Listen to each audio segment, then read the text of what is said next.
Hello, welcome to the Manasplained podcast. I'm Connor. Today I'll be talking about the deck I built for Ramirez DePietro. So this is a really good pirate commander. It's a human pirate, and it's first strike and 4/3. So it does die to a lightning bolt, but it has first strike, so that's okay. It makes up for it. And so today I'm going to be going through this awesome budget Dimir Pirates deck I made. It's Dimir Human Pirates.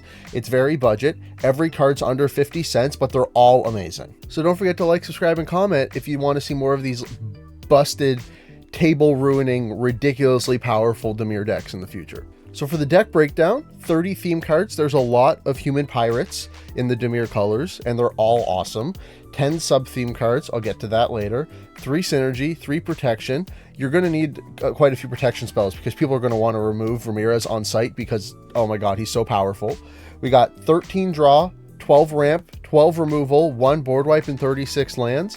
This deck is just gas, and we want to be able to deploy all of our threats constantly, so you need the ramp and the card draw, and then people are going to be targeting us because this deck is so strong, so we're going to need a lot of removal to defend ourselves as well. And when you put all that together, 19 crossover cards. That is a lot.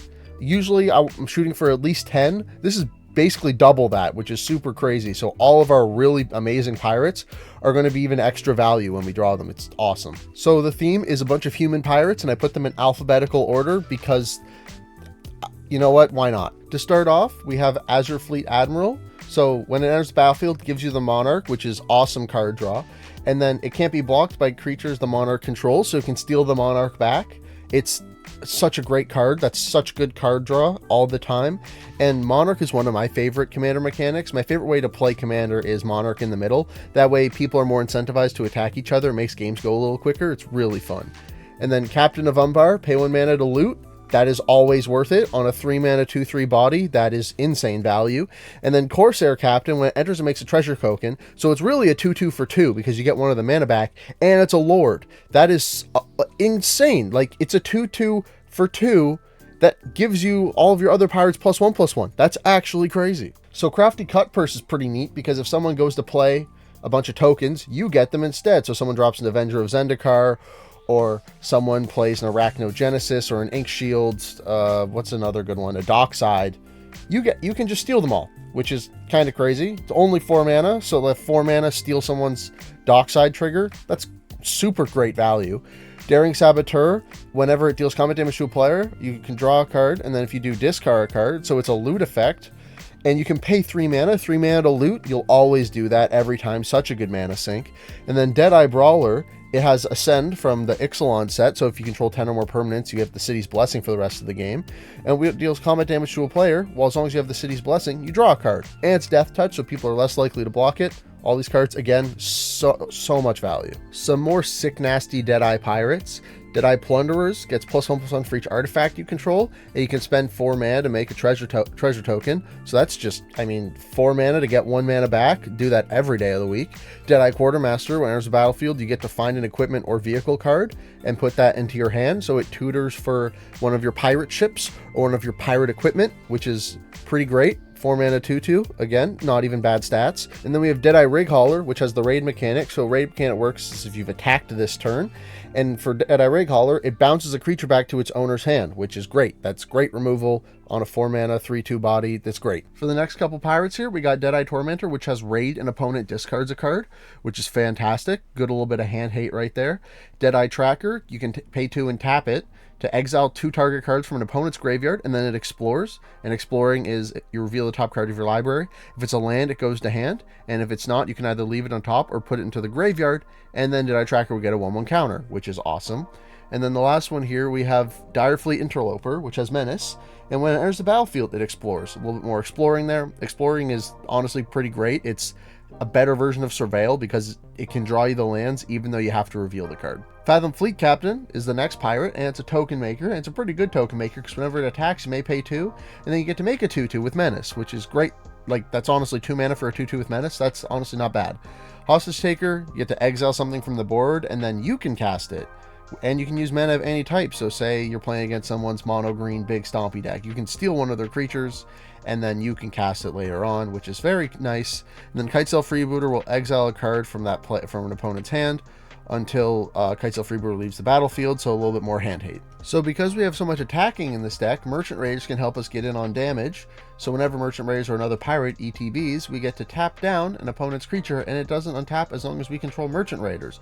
So we can just start tapping down things left and right, so we get free attacks in, which is awesome. Pirate ships are really interesting cards. A 4/3, if we don't control any islands, we have to sacrifice it, and it can't attack a player unless they also control an island. But you can tap it to deal 1 damage, and at 5 mana, like at a 4/3, the whole island thing is not that big of a deal, but tapping it to deal 1 damage, that's a great pinger. And then Prosperous Pirates is 5 mana 3/4, make 2 treasures. It's a 3 mana 3/4. That's awesome stats. Next up in the list, we have Ramirez DePietro Pillager. We're going to gloss past that card. It's not really important. Rishidan Cutpurse and Rishidan Footpad, though, are really great because when they enter the battlefield, each opponent has to sacrifice a permanent unless they pay mana. And if they are all tapped out, means they're going to have to sacrifice permanents. And if all they have are lands out, they'll have to sacrifice lands, which is honestly kind of crazy. So we only have 9 pirates left, so we're going to get through those quickly. Sailor of Means enters, makes a treasure token, so 2 mana for a 1/4. Shipwreck Looter has raid, so if you've attacked with this turn, when it enters the battlefield, you draw a card, and if you do, discard a card, which is great. That's good card selection. And then Slippery Scoundrel is a 3 mana 2/2 with hexproof and unblockable if you have the City's Blessing, which is awesome. Staunch Crewmate looks at the top 4 cards of your library, and then you can put an artifact or pirate from among them into your hand, which is when it enters battlefield, which is great card selection, help you keep deploying all these big pirate threats. Stormfleet Spy has raid, draw a card. So 3 mana when enters, like that's crazy. 3 mana 2/2 draws a card when it enters the battlefield, places itself. That's awesome. And then Tomb Robber, you can pay 1 and discard a card, then Tomb Robber explores. So say you're mana flooded, you have too many lands in hand, you can discard cards and maybe get some card selection. Maybe draw some more lands while you're mana flooded. It's great. And then the last 3 pirates here, Trove Tracker, when it dies you draw a card and you can encore it for 7.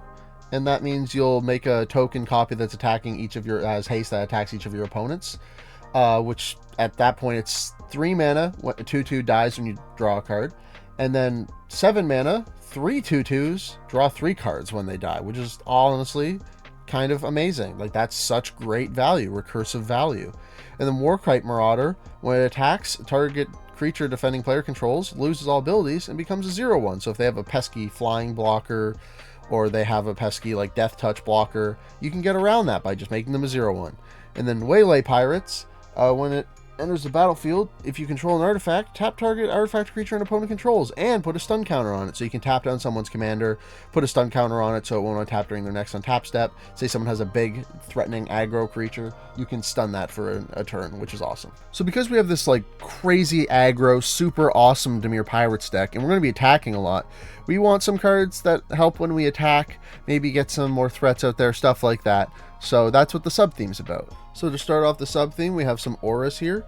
They all will draw you a card whenever the equipped creature deals combat damage. Sleeper's Robe's interesting because the enchanted creature can only be blocked by artifact creatures and black creatures, which I think that's Fear or Intimidate, one of the two, I can't remember.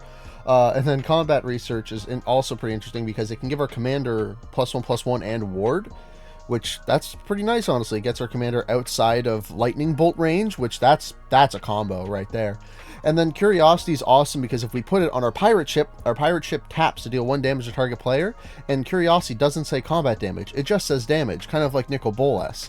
So because of that, we just have to deal damage with it, and then we get to draw a card. So pirate ship plus this, another crazy synergistic combo. This deck is amazing.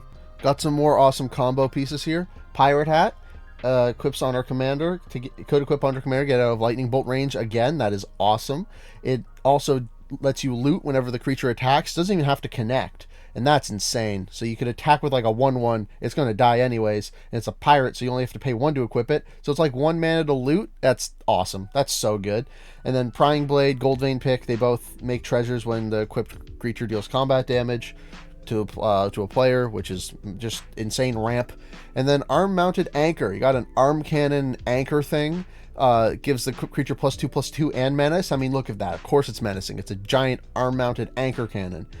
And then when it deals damage to a player, or combat damage to a player, draw 2, then discard 2. So a Faithless Looting, unless you discard a pirate card. So it's card advantage if you're discarding some of your pirates, and you have 30 of them in here, so you can afford to discard 1 or 2 just to get some good old card advantage. And last up are the artifacts. So we got Fell, Flagship, and Raiders Carve. some good old pirate ships. I know the other one's a Viking ship, but we can pretend it's a pirate ship. And the pirates can crew them, and then they can swing in for big damage. They're also crew 3, so I know our commander's a 4/3, but our commander can crew them. And Fell Flagship gives our pirates +0/+1, so that's a nice little anthem effect there. And when the Fell Flagship deals combat damage to a player, that player discards a card, so more hand hate. And Raider's Carve can put a land into play if a land's on top of our library, which is when it attacks. So that's awesome. It doesn't even need to deal combat damage, just when it attacks. In Buried Treasure, 2 mana rock that you can use once. Awesome. And then for 5 mana, you can exile from your graveyard and cascade or discover for 5, which is great. That's so amazing. It's great. A little return on investment there. 2 mana to get that 1 mana up, so you can get that whatever you need out. And then you can pay the 5 to exile from your graveyard and get another card out. It's awesome. So the synergy category is just a bunch of generically good cards that go well in this deck. So the Grim Captain's Locker, you can tap it to Surveil 1, which is great card selection, and you can also tap it until end of turn. Each creature card in your graveyard gains Escape 4, exile 4 of their cards from your graveyard. So a lot of our pirates are going to be swinging in for damage, might be blocking, they're going to be dying. And with Grim Captain's Locker and March of the Drowned, we can return some of those pirates. Grim Captain's Locker, return it to the battlefield, and March of the Drowned, you can get them 2 pirates back to our hand for 1 mana. So yeah, these cards are both great for recursion. And then Sword Coast Sailor, whenever our commander attacks a player with the most life out of all of our opponents, it's unblockable, so we can start dishing out some more damage. Our commander being unblockable with this is actually pretty sick. So because our commander is busted, like 6 mana 4/3 with first strike, insane, we're going to need to protect it because people are going to want to remove it, especially because we're totally going to be able to kill with commander damage everybody at the table with it. So 2 of these protection pieces you've already seen. Combat Research gives Ward 1 on a legendary creature, and Pirate Hat, I mean, no one's going to want to kill your commander. They're wearing a cool hat. It's obviously like such great protection. It's like a fedora. And then Siren's Ruse, you pay 1 and a blue, and you can exile target creature you control, and then return that card to the battlefield under its owner's control. If it was a pirate, you draw a card, so you can blink one of your pirates to dodge some removal, maybe get an ETB effect again. It's great. And because we're in Dimir, we have access to phenomenal card draw, and I put all the best card draw in this deck. So to start off, we have Charticourse, which is draw 2 cards and discard a card unless you attack this turn. So this is going to be a 2 mana draw 2 cards, which that is a great rate for that. Distant Melody, choose a creature type, draw a card for each permanent you control of that type. So we can draw a bunch of cards for each of 1 card for each of our pirates, and we're going to have at least like 3 or 4 pirates out. So 4 mana, draw 3 or 4 cards. That's awesome. And then Pirate's Prize, draw 2 cards and make a treasure. So 4 mana. It only costs 3 because we're replacing, well, we'll get 1 of the mana back with the treasure, and then we get to draw 2 cards. So it's just like a better divination. Divination is already like running every blue deck. And then you've seen the rest of the draw cards from earlier. We have some auras and equipment here, as well as some creatures that can draw cards. So I'm really happy with these. Azure Fleet Admiral, probably one of my favorite cards in the deck. Dimir doesn't have as great ramp as some other colors, but good thing Colorless has our back here with some great some great artifacts, and there are some creatures in this deck that care about artifacts, so that's some great synergy right there. Everflowing Chalice, one of my personal favorite ramp cards of all time. Same with Prismatic Lens, another one of my favorite ramp cards of all time, because Everflowing Chalice, it scales with how long the game's going. You draw it later, you can dump a bunch of mana into it, it becomes a huge mana rock. Or you need it early, you can just jump 2 mana into it, and it becomes a regular mana rock. It's great. I love it. And then Prismatic Lens is also awesome because if you need to, you can filter mana through it, which is fantastic. Fractured Power Stone used to be like an all-star because there weren't that many 2 mana rocks, but now there's enough, and people tend to not run it nearly as much anymore. But hey, if you ever in a plane chase game, Fractured Power Stone is going to be an all-star, and then everyone knows and loves Mind Stone. So those were the colorless mana rocks. Here are some mana rocks that make colored mana. Wayfarer's Bauble, pay 2, tap it to go get a basic land. Helps fix your colors there. Dimir Signet can tap for a black and a blue, but you have to pay 1 mana into it, maybe from our Mind Stone back there. Pillar of Origins will make any color of mana for our pirates, so that's fantastic. And then Treasure Map, you can pay 1, tap it to scry 1, and then put a landmark counter on it, and then make a treasure token. And then if there's 3 or more landmark counters on it, you can flip it, and it becomes a land that you can tap for mana or tap and sack a treasure token to draw a card. And then we got some more treasure makers here. Goldvein Pick, Prying Blade, and Deadeye Plunderers all make treasures. That's great.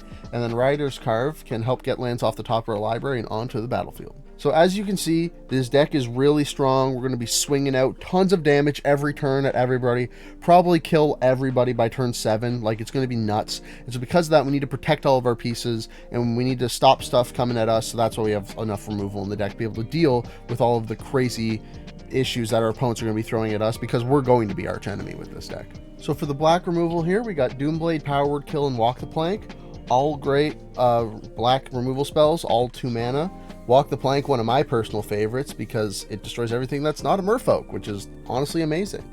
And yeah, and Power Word Kill, honestly, the amount of times you're going to come up against an angel, demon, devil, or dragon, it's probably often. But you know what? It gets everything else, and that's what counts. The blue removal in the deck, Eaten by Piranhas, enchants a creature, and it loses all abilities and becomes a 1/1 skeleton, which is phenomenal. Expel from Mrazka, if you have the City's Blessing, will bounce something to the top of its owner's library, which is great. Better than to hand, because it'll eat through their next card draw. And then Ravenform and Resculpt will exile a creature or an artifact, which is awesome. It replaces it with a creature token. That's okay, because the creature token is going to be way less important than the thing we're exiling. And then you saw them earlier, but these are all the creatures that are removal. Kitesail Freebooter steals a card, gets rid of a card from hand. That's the only one that's a little bit different than removal here, but the rest are true removal if you don't count that people can pay to not have to remove things with the Rishadan cards. So because we're running a Typal deck, we have a Typal board wipe, and it's honestly a pretty good one. That being Crippling Fear. Crippling Fear, you choose a creature type, everything else gets -3/-3. We're only running human pirates, and say there's another pirate deck at the table, we could choose human instead of pirate and maybe get some of their pirates. Big brain moment right there. And because we're in a Dimir deck, and a lot of the pirates have there's not a lot of color pips necessary, but there are a bunch of really good lands for under 50 cents that totally will fill out the deck and give us all the colors we need on curve. So here are the pretty cool lands in the deck. Fetid Pools can be cycled if you don't need it, and it's typed, which I don't think we can fetch for that, but that's still pretty neat. Sunken Hollow, also typed, but it'll enter untapped if you control 2 or more basic lands, and we have enough basic lands for that, which is awesome. Darkwater Catacombs, filters, it's a Signet land. I'm so happy they filled out the Signet cycle. Dimir Aqueduct, it bounces a land back to our hand, so maybe we can get that Fetid Pools back to our hand and then cycle it if we don't need it later on in the game, which basically, it's the same. Dimir Aqueduct is the same as drawing a land. It's so good. Secret Passage, we can pay 4 mana to investigate, make some artifacts, and then Port of Carfell, you can pay 6 and sack it to mill 4 cards, and then return a creature from our graveyard to the battlefield tapped, which is just insane value. 7 mana, lose a land, mill 4 cards, get a creature back. Who wouldn't want to do that? Now, making the cuts for this deck was really difficult. There are so many great Dimir pirates. I was at least 150 when I was trying to cut this deck down, so picking just the few cards for these maybes was very difficult. Probably the best card in the maybe category here, depending on your meta, is Dinosaur Hunter. So it's a human pirate, and if it deals damage to a dinosaur, destroy that creature. So if you're in a heavy dinosaur meta, or everyone you play against runs dinosaur decks, oh my god, Dinosaur Hunter will destroy their decks. It'll ruin their night. Don't run it because you don't want to be mean, but hey, it is an answer. And then Captain's Hook and Pirate's Cutlass and Thieves' Tools are some more equipment that you could run if you wanted to. Captain's Hook and Pirate's Cutlass are pretty sick because they're more pirate cards, and that's just awesome. And then Commander Sphere is just a mana rock that I didn't want because I thought all the 2 mana stuff was better. We're also making a ton of treasures. And lastly, we got some removal and some enchant auras and stuff. Eye of Nowhere can bounce a permanent to its owner's hand. Open into a Wonder can give X target creatures unblockable, and whenever they deal combat damage to a player, draw a card. So it's kind of X mana draw card in a way, but I didn't feel like it was super necessary. Treasure Hunt can reveal cards on top of your library until you reveal a non-land card, and then you put all those cards into your hand. So if you had a way to make sure that you had a land on top, so you could surveil or whatever to make sure you could check the top of your library, then you could cast this and it'd be 2 mana, draw 2 cards at least, which is great. Helm of the Gas Lord, it's an enchantment or an aura, and you can put it on a creature, and if the creature is blue, whenever it deals damage to an opponent, draw a card, and if it's black, Whenever it deals damage to an opponent, the player discards a card. So if you had a blue and black pinger somehow, this would be great. You would draw a card, opponent would discard a card, because it doesn't say combat damage, which is nice. And then Lethal Scheme. It's Convoke and destroy target creature or planeswalker, and each creature that convoked, when you go to cast Lethal Scheme, connives. And the way connives work is you draw a card, then discard a card, and if the discarded card's non-land, the creature gets a 1/1 counter, which is insane. That's so good.